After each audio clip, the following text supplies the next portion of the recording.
Welcome back, everybody. All right, if you're like a lot of folks, you might be wanting to skip the craziness of going out for New Year's. And it turns out you can cook a really nice meal at home. So Chef Matt Chatfield is back. And it doesn't have to be that difficult. I was going to say, this is decadent but easy. Yes. So you're back here. You took a little break from Roth Home Living to come in and wow us with an easy but delectable dessert. So what are we doing? So we're going to do, this is a recipe that I've done for years called Chocolate Decadence. We've renamed it a flourless chocolate torte with raspberry because it did have a tablespoon of flour originally. I didn't really feel the need over time. I didn't see much of a difference. So we're going flourless with this. I love it. So we're starting with some really good Belgian chocolate or a really good Belgian recipe. And what that means is it's got some cocoa butter in the chocolate instead of vegetable oil. Okay. And this is a nice dark semi-sweet, about 60%. Okay. Oh, that looks so Pound good. of chocolate. About 10 tablespoons of butter. You can't go wrong if you start with a good chocolate and some butter. Okay. So you're going to melt that over a water bath and then set that aside. And then we took 6 eggs. We didn't have to separate them. Just a tablespoon of sugar. That goes over the water bath just to warm up the eggs. Okay. About 120 degrees. If you don't have a thermometer, just check it with your finger. When it feels warm, it's done.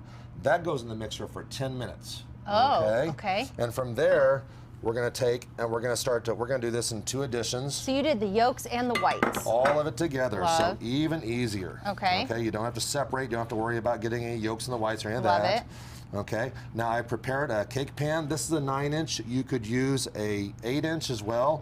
10-inch, that'd be fine too. It's just gonna be a little bit thinner cake. Okay. Okay, so what I'm doing is just gently folding the eggs over that, and we're ready for that second addition. And why are you doing it in batches, Matt? So that it incorporates more even. Okay. Yes. Okay. Okay. So we're going to continue to do this. Now, when you think that, oh, I'm starting to still have some ribbons in there, that's fine. We want some white streaks and some ribbons. Okay. Okay. So we preheat the oven to 425, bake center of the oven, and we're going to put this in a parchment-lined cake pan. Okay. Okay. And that'll keep it from sticking. Oh, It'll release easier the next day. Perfect. This will go in, and we bake it for 10 minutes. It's gonna still look raw in the middle. That's okay.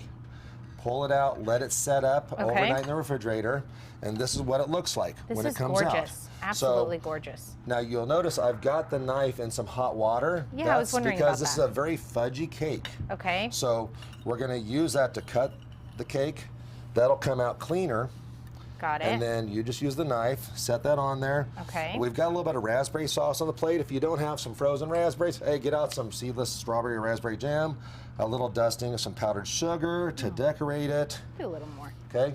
And then I'm gonna do a little bit of whipped cream on the side. That's not a little bit, but that's my little bit. The original recipe covered the cake in whipped cream. Really? The whole top of the cake? Because the only sugar in the cake is what's in the chocolate and 1 tablespoon of sugar in the eggs. So it's a low sugar.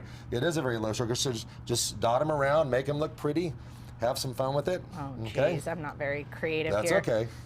Here. All right. There. So there we go. Just throw them. Actually, that turned out pretty good. You know, and this is best after you cut it before dinner so that it's come to room temperature a little bit over about 30 minutes. Then that chocolate warms up to room temperature, and it's just so silky and creamy. And you know what? You might actually go back for more of that whipped cream. So this looks amazing. It is delicious. Enjoy making this one. Make it the day before. Make it the day before. Make it on Friday. Or I actually make it love that. Saturday morning even, but you need a few hours for it to set up in the refrigerator. And I love that because you could do it ahead of time, which is one less thing you have to do on the actual New Year's Eve celebration. Guys, what do you think? Looks pretty good? That looks amazing. That might even speak to me more than the steak. Yes. Cake and steak. Cake. What a way to go in Cake and steak. All right, here's what I'm going to do. 23. I didn't do the other one. see. Let's see. All right. Oh, yeah. Going for the tester. Pass the test. I really don't want to put you guys through this. No. Trying to try it would just be. Appreciate that. It's not fair. Take one for the team, Carly. I'll take Team care of this for player. you. Yeah, cake and steak. We should open a joint called Sacrifice. I'll Cake bring and some Steak. in. I'll bring some I'll in. tell you I'll what. put the dirty spoon away. We're good. I'll bring some in, you guys. This recipe will be on our website, by the way. Matt, thank you so much. My pleasure. We'll see Matt soon. We're going to do some more cooking segments and kick off the new year in style. So, Sounds good. Happy New Year, everyone. Marcus?